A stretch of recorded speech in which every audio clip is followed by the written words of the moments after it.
Hi, my name is Alonzo. Today we're going to be doing a test brew with our half barrel all grain brew tower. We're going to be brewing a wildflower wheat. It's a wheat ale with wildflower honey and chamomile. Let's get started.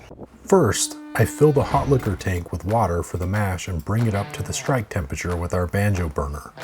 For this recipe, the strike temperature is 173.5 degrees and I need 9.5 gallons for mash in. Make sure the equipment is clean.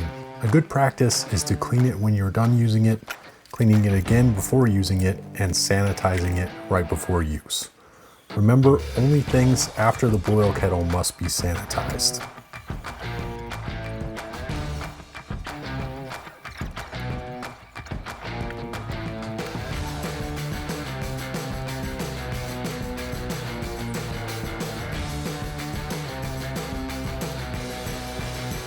While I wait for that, I can hook up the line to fill our mash tun.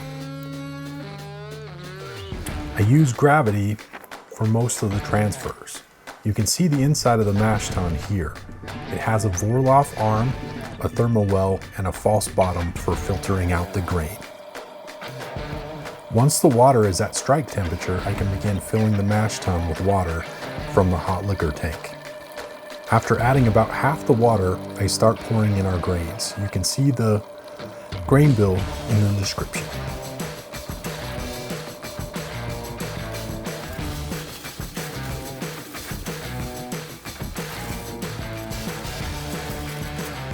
I make sure to stir the mash well when I'm adding it and after it has been added. If any of the grain remains dry, the brew efficiency will go down.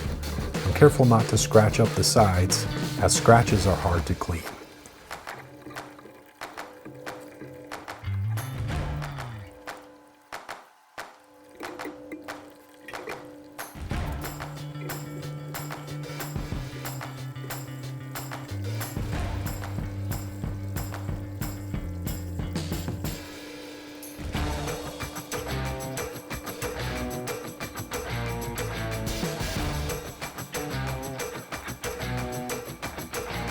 Once all of the grain and water is added, put on the lid and let the mash sit for 60 minutes. At this point, I want to heat 13 more gallons of water in the hot liquor tank for the sparge step.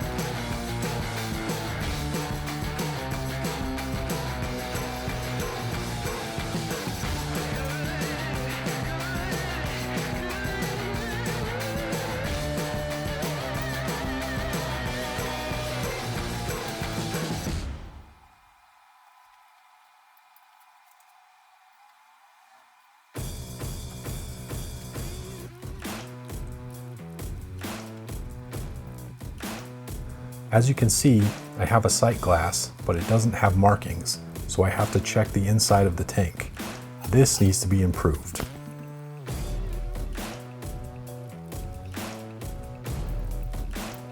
While the sparge water is heating and the mash is resting, I begin cleaning and sanitize our plate chiller, pump, Thrumometer, and hoses.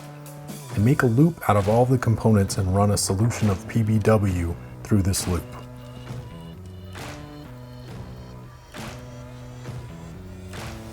I let this run for several minutes and then reverse the flow of the loop by exchanging the sides on the pump and running it for several more minutes. This will help flush out the plate chiller. I found that I had to sometimes prime the pump by putting water into the suction end and then putting the suction end directly into the PBW bucket.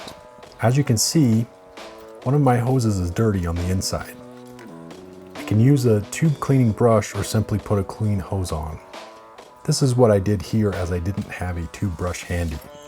Remember to use high temperature hose for any transfer prior to the plate chiller. Once the mash has rested for at least 60 minutes, I begin the mash out process by draining small amounts of the wort and carefully pouring it back into the mash tun. This is called Vorlaufing.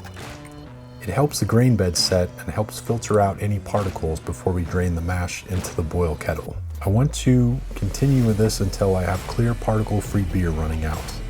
Be careful not to drain the mash too quickly, as this can set the grain bed too firmly and it can clog and result in a stuck mash. Wheat beers are more susceptible to this since the grain doesn't have a lot of husk. You may want to add rice husks to your mash if you get stuck mashes. My mash tun doesn't seem to have this problem. Another way to Vorlauf is to hook up a pump to the drain of the mash tun and circulate the mash water through the pump back to the Vorlauf arm. This can help get the water and sugar moving.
I then hook the hose from the hot liquor tank to the top of the mash tun and from the drain of the mash tun into the boil kettle.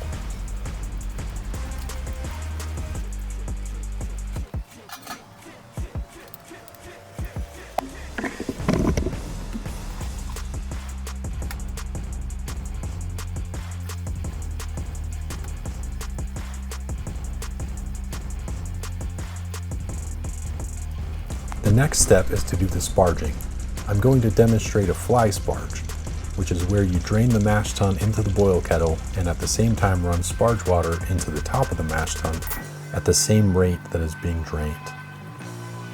This takes a little practice. I'm sparging through the Vorlauf arm, which isn't as efficient as having a sparge arm, but the efficiency of this setup is still pretty good.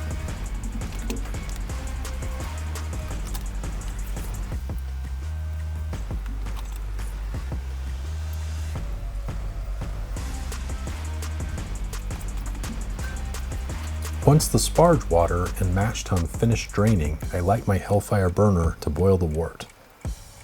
At this point, I should have just under 18 gallons of wort. If I had more, I would boil off some of the water until I near the 18-gallon mark.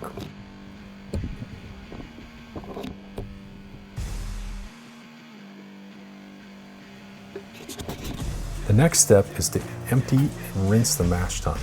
As you can see, tipping it over is awkward.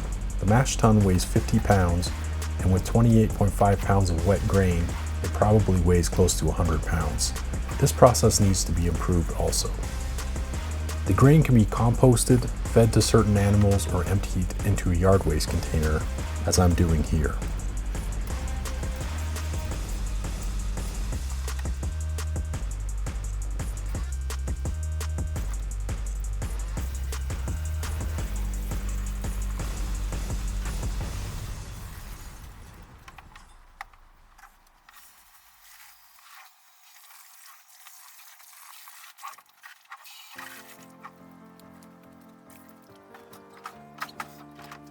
Next, I mix up some Star San and run the sanitizer through my hose loop.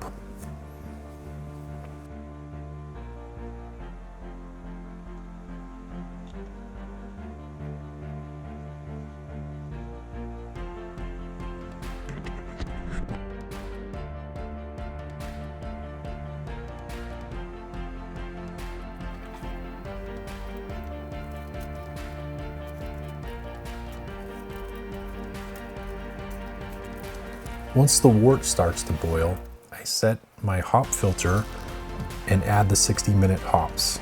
I let it boil for 45 minutes. I then add the chamomile flowers and boil for 10 more minutes.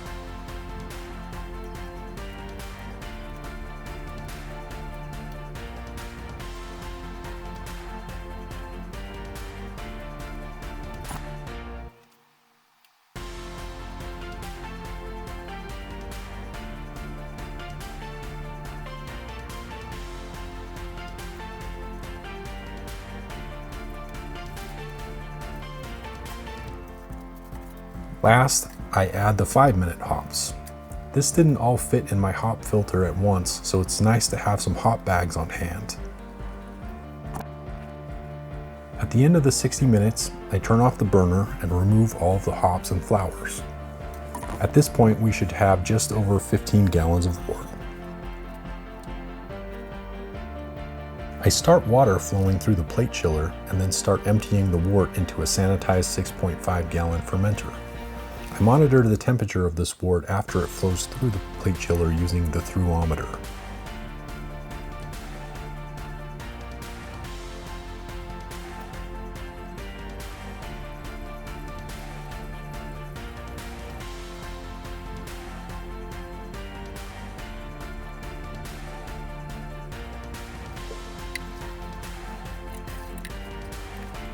I want it to be near 70 degrees. I'm sure to aerate the wort as much as possible by making it splash into the fermenter. This will dissolve oxygen into the wort for the yeast. Once I hit 1/3 of the wort, I stop the flow and repeat the process in 2 more fermenters to drain the full batch.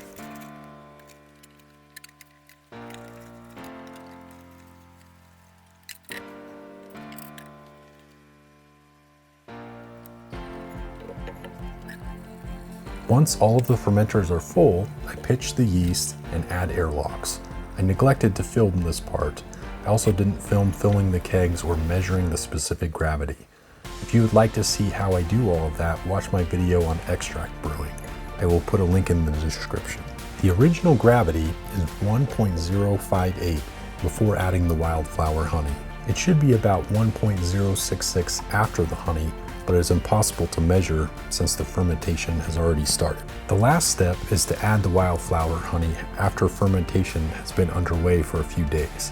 I add 1 pound to each fermenter. I add the honey later so we don't boil off the floral aromatics. I measure the original weight and keep adding honey to the container until the honey is 1 pound lighter. It should finish at about 1.010 final gravity. That is about 7.35% alcohol by volume. Here's the finished product. As you can see, it has a golden color and hints of floral honey and chamomile. In the next video in this series, we will improve the brew tower to overcome the problems we found in the test brew. If you like this video, make sure to like and subscribe.